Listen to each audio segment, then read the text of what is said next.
Hello! During our project with ellipses, I thought it would be fun to make an ellipse so we can do some experiments with it.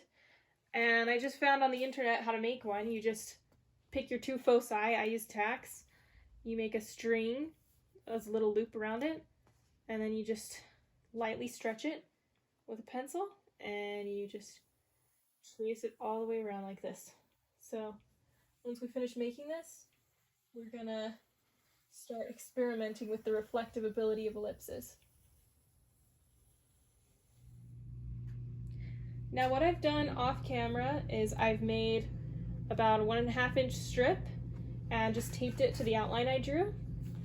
And I'm expecting a little bit of uncertainty because it didn't perfectly line up. It was kind of hard to tape, but I think it's pretty close. And the next thing I'm going to do is I'm going to line this with tin foil so that we have a reflective edge all along the ellipse. I've gone ahead and lined the rim with tinfoil, and I also rolled a piece of tinfoil into this little reflective tower that I put on one foci. And if you can't see it, the other foci is right here, just marked by the hole that the tack made. So the hypothesis is that anything, like if you struck a ball or put a beam of light through this foci, it's going to bounce off the wall and hit this foci.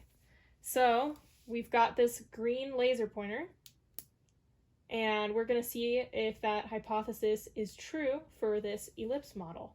So you can already see when you bounce it off that it kind of puts out a beam, right?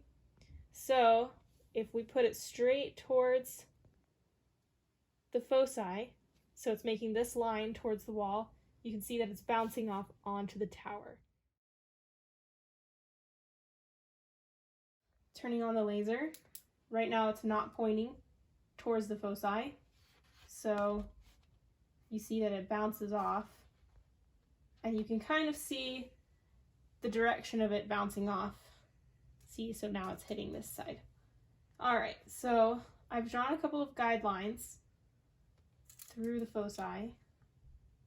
Alright, so like I said before, it's not going to be completely perfect because there were some bent lines in the construction of this, but you can see that it bounces off the wall and just about hits the direction of the other foci.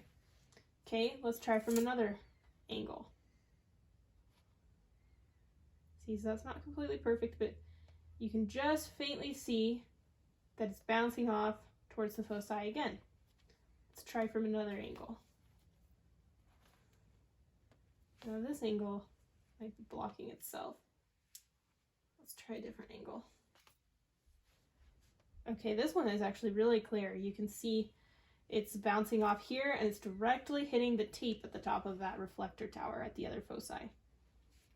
So, while it's not perfect, we can see that general pattern that if you point it towards one foci, it'll hit the other. And if you point it anywhere else, then it'll just hit a random point.